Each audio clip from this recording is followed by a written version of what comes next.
Você recebe um bloqueio na conta da sua empresa e você não sabe nem de onde é.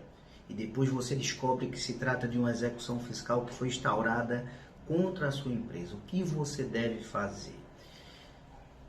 Existem alguns posicionamentos de alguns juízes de primeiro grau que o primeiro ato que ele deve fazer quando uma execução fiscal é instaurada no seu cartório é determinar de logo o bloqueio na conta bancária daquela empresa, sobre o entendimento de que, se for alertado a parte devedora, no caso a executada, de que existe contra ela uma execução fiscal, ela certamente irá retirar o valor monetário que ela tem na sua conta corrente para que não ocorra o bloqueio online.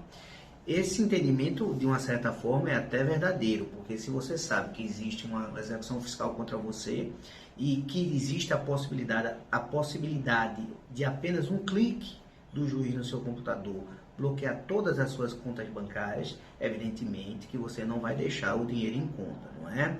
Porém, inclusive os juízes também respaldam esse entendimento no princípio do poder de cautela do juiz. É justamente isso, ele diz, olha, para garantir a execução e para que a parte não se livre do seu patrimônio, principalmente do dinheiro que tem na conta, dos carros e tudo mais, a gente já bloqueia e depois intima a parte para se defender.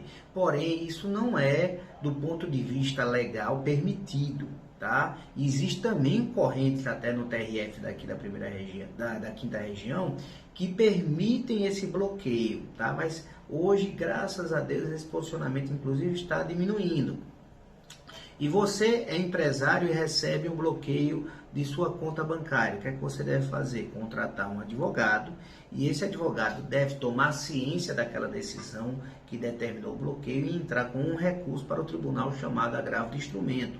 E esse recurso será embasado em 3 dispositivos legais. O primeiro dispositivo legal seria o artigo 8º da própria lei de execuções fiscais, que é a lei 6830, que diz o seguinte, eu transcrevi o artigo aqui para não falhar, porque eu tenho ele de cabeça para não correr o risco de falar alguma coisa que não tem no artigo. Mas vamos lá. O artigo 8º da própria lei que rege a execução fiscal, a lei 6830, diz o seguinte, o executado será citado, veja o primeiro ato, o executado será citado para no prazo de 5 dias pagar a dívida com juros e multa de mora e encargos indicados na certidão de dívida ativa ou garantir a execução, observadas as seguintes normas. Então, o primeiro ato é a citação.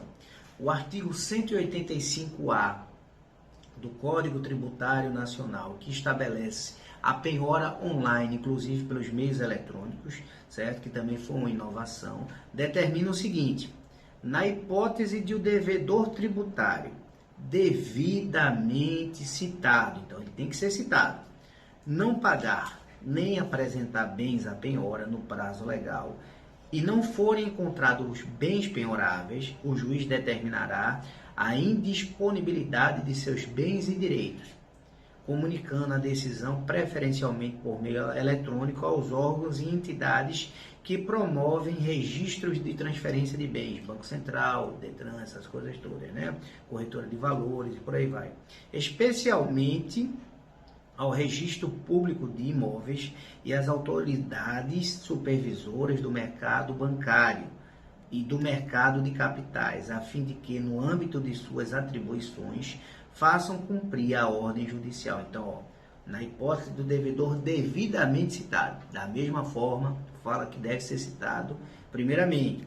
E, por fim, na própria Constituição Federal, nos incisos 54 e 55 da Constituição Federal, do artigo 5º, que fala do respeito ao princípio do contraditório e da ampla defesa. E diz, no inciso 54, ninguém será privado da liberdade ou dos seus bens sem o devido processo legal. E 55, aos litigantes no processo judicial ou administrativo e aos acusados em geral, são assegurados o contraditório e a ampla defesa com os meios e recursos a eles inerentes. Inclusive, eu trago também aqui uma decisão do TRF da quinta região contra o bloqueio online antes da citação. Existem várias decisões do TRF hoje nesse sentido, pessoal.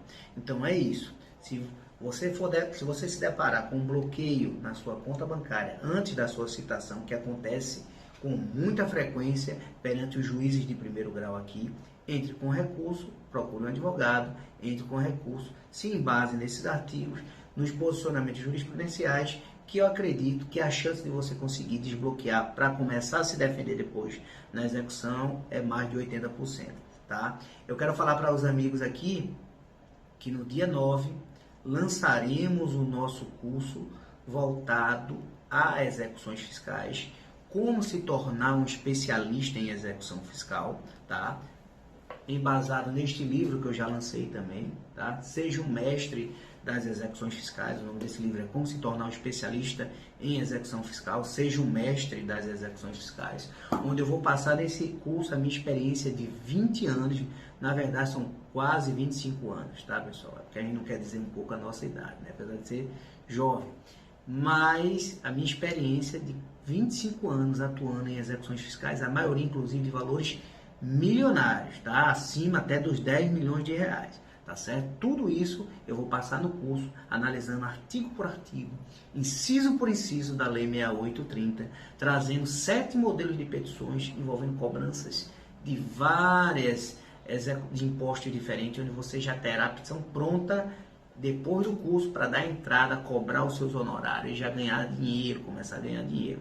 Aguarde que no dia 9 lançaremos o nosso curso Seja um Especialista em Execução Fiscal. Forte abraço e fiquem todos com Deus. Até a próxima.